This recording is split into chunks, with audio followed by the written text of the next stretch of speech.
Hey guys, welcome back to the channel. I have another ECM repair, this time working in a 2004 Chevrolet Silverado with a 6.6 liter LLY FICM. This is the fuel injector control module. That's what FICM means, FICM, right? So this is sent to me by Anastasia Trucking from New York. They have misfires on cylinders 1467, and that is given the code P1295, which is very common. When I have misfires like this, I usually don't connect to do the test first. I actually decided to go ahead and do the preliminary or normal repairs, right? Before I connected and tried to stress even more what could be problematic for me, because if by any chance this is good and I connected and tried to run it with real injectors, because that's the way I test it, it might blow up in here. So I want to open up with all of you before I proceeding to anything like this. The FICM, at least outside, it looks pretty good. This is their paperwork from the customer, which I'm going to show you in the screen. Give me just 1 second. I had to reboot the computer. Still cannot connect to that, but the normal way that I was actually connected, something happened. I'm not sure if it maybe a driver got updated. You know how Windows is, you know. So, all right. So let me just show you not the connections, the module. As you see, as far as outside, it looks actually pretty clean. I haven't even dusted out, so that's the way it came. And now, let me move you over here. If you have any computers to repair, this is my website, Mike Salazar Diagnostics, the same as my YouTube channel here, just.com. And here you have two boxes, the white one right at the bottom of the page that says click here to fill this form. If you click in there, that will download a Word document that you can print or use that information, because in there you have my email, telephone, the shipping address, and also the areas that I need you to fill, like name, address, and so on, right? I do have or use this page for general. So if you have a module that you don't need to send the key or a cluster, just disregard that part or mark it as no. The next box, the black one, is to click. If you click in there, it will open your email browser so you can send me an email. The chat button is pretty explanatory, but if you use that one and I don't answer right away, please leave your number or email that I can reach out. If you're here, please subscribe to the channel. That really helps my small business and my channel growth. Every time you subscribe, YouTube promote more and more my videos. It's for free, so thank you so much if you do so. All right, so let me open his information, which I have previously opened. So let me get you out of there 1 second, guys. As I said, I had to reboot the computer. I thought I have it open and I didn't. So I don't want to show all the rest of the folders. And there are private information that I cannot share, obviously, right? So, okay, right here. And now I can move you there. All right, this is the page that you are going to see from... did I cut it out? All right, I have to redo the picture. All right, so now I can zoom in here and you can see everything. So I remove all the personal information that I have not asked me if he wants to share or not. Even though this is a business, so I don't think it will matter. But you can see misfires 1467, as I tell you before, and the code, which is for that bank, P1295. When you have a code like this, that means that the whole bank is being shut down. It could be that you have misfires on all the 4 injectors, yes. So it could be that 1 or 2 is misfiring, and when that happened, the computer will shut down the entire bank to protect itself. So when I see something like this, I need to open the module, because again, I don't want to make anything worse, right? All right, so these are very simple to open. All I use is kind of like a pocket screwdriver. So these are, if I remember properly, a T15. Let me get my glasses on. Yeah, it's a T15, torque 15. The glue that, or the seal that is on these modules is reusable. So that is nice because you don't have to be worried about even cutting it. I mean, I sometimes cut it a little bit just because it gets very tacky, sticky, right? So in order to open the module, that's all you need to do. And you're going to go into here. Yeah, so in between the case right where the bolt is in the bottom. You don't want to stick the screwdriver or anything. You just want to do a little bit of a prime force from there. And that is going to start to separate the cover very softly. Just slowly do it. Make sure that you keep that screwdriver in the edge and it doesn't fall out, kind of like poking inside, because then you can break or destroy components inside, and you just lift it up as I'm doing. And this is where I usually let's use a knife to cut here, right? And that's it. So that's all you need to do if you want to. The reason I usually ask to do this is because I want to check the inside of the FICM. It's not going to take that much time, and also will prevent wasting money on shipping on a module that cannot be repaired. So looking at this one, it's actually very promising. I don't see any burn spots or nothing that bring to my attention as far as major damage. So like I said, I'm going to replace injector drivers, capacitors, all capacitors that you see here, all the diodes. I replace all that as a normal repair. And then we come back to test it with the entire setup. So let me perform the repairs. If you want to see those repairs being done, I have some videos where I share that. I am not sharing no more that because there's a lot of companies trying to copy what I do.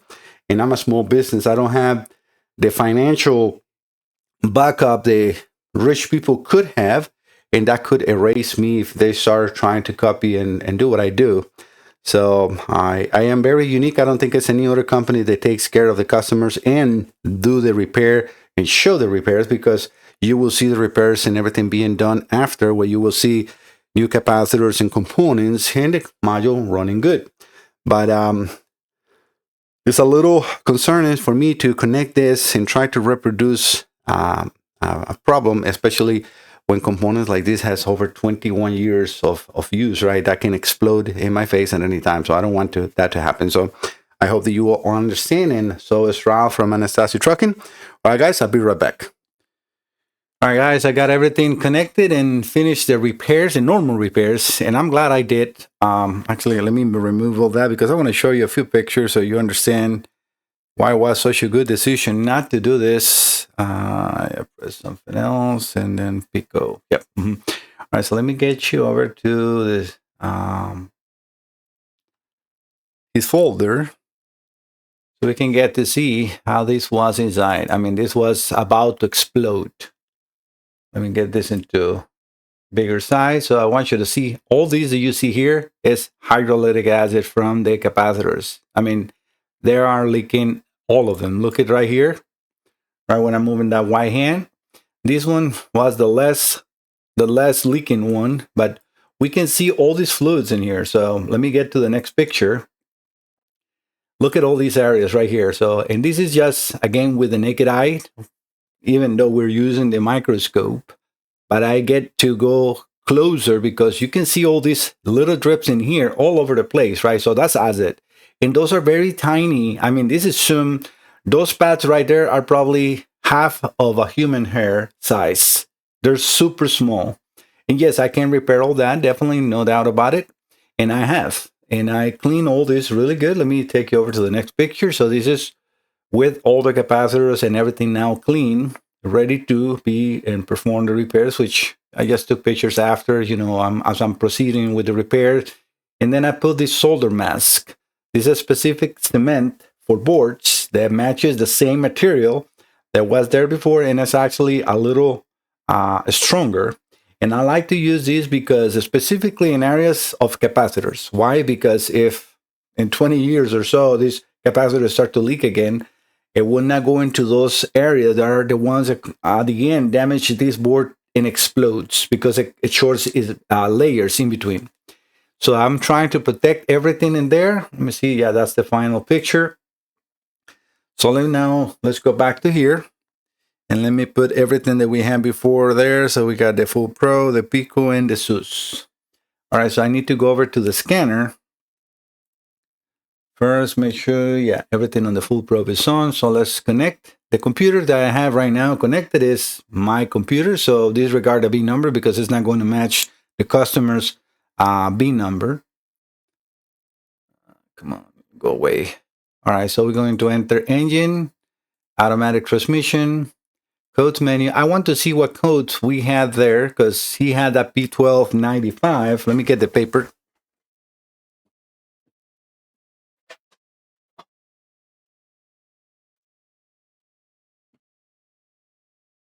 Yeah, P1295. Just going to leave that in there in case I need it. All right, so let's go into all powertrain codes. And I want to make sure that I'm not anti-theft stopped.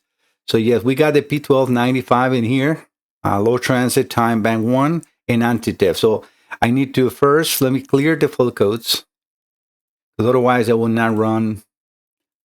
I know that as a fact. All right, so I clear the codes, and I have to now power everything off. So I'm going to power everything off. You're going to, no, you don't see the pop-up. I do. Now everything including my breakout box. So yeah, the universal box is now off, and I have to wait for like 5 seconds. Gonna go over to the full probe. Come on. Why is not giving me the full probe? Give me 1 second, guys. All right, let me see. I'm going to turn everything back on because it's not letting me touch the software, probably because if it's off. Sometimes I have to restart a full probe. Let me see. And now I can do it. I have to minimize the scanner. So let me put that in the screen as well. And let's see if I can connect now. I have to, now that I have all these power off, I have to, yeah, it's not responding. So give me 1 second, guys. I'm going to keep it on recording so you guys can see. So I just going into the starting of the software, selecting the, that's the wrong one. Selecting this one. And here you cannot see I'm selecting the signals for that. And I can hear it running. All right, so let's see, because now it is on. I have to open, well, select all the signals, and you're not seeing the correct screen. I have to reselect it onto the software that I use for the capture. So give me 1 second. Trying to do as quick as possible.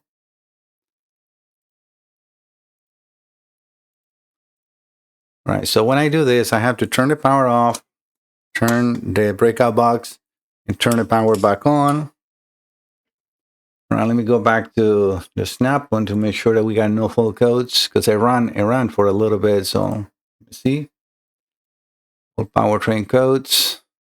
Yeah, we still got the 1295. It seems like we don't have no longer the anti-theft. You see, the anti-theft fall went away, but we still got the 1295. So it seems like we have free driver bet, and this is the reason I also do this test, because I don't want to increase the value of the repair just because of doing so. I know that that is actually against me, because I now have to take everything again out, disconnect this, and do a repair. But it is a very huge increase on price when I need to replace those, and that's what I do. I try to help the customers and the shops around, because the prices are definitely high of the components. All right, so let's try to run it.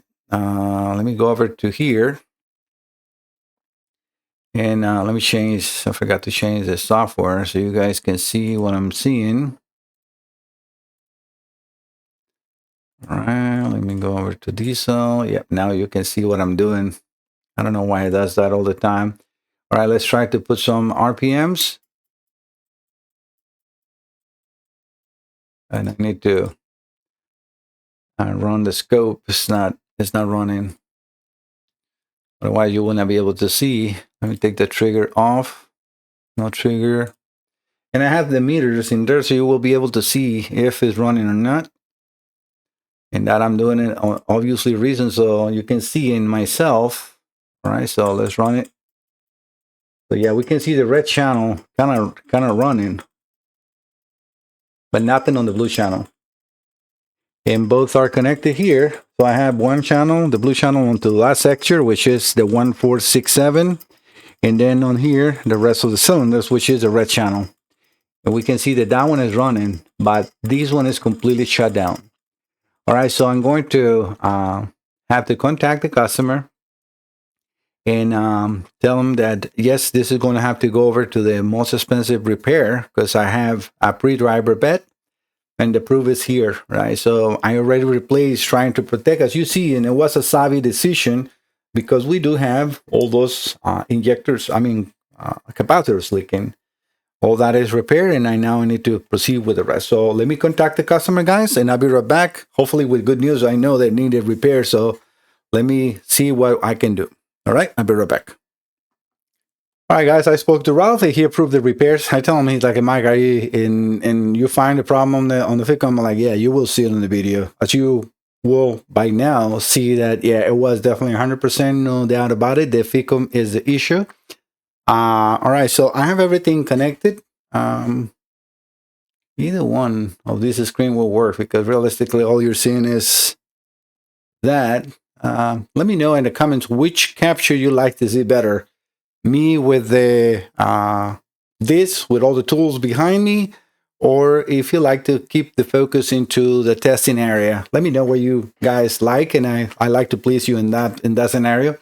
All right, so as you see, I had everything connected. Let's go over to the scanner first because I want to show you that there is no longer full codes as far as injectors or so.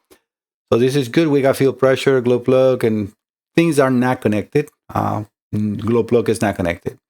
All right, so that's all I need in here.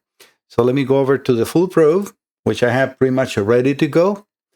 And I have the oscilloscope running, so oh no, it's a stop. Let me go there because it looks like it's a stop. Not sure why, because it should have been running.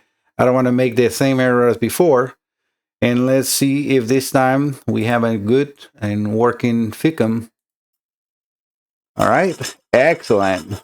Now we can see both drivers. Everything is working perfectly. I'm going to change the timing a little bit so we can get to see a little closer. And I can put now a trigger. Now that we have both of those running, I can set up an auto trigger here.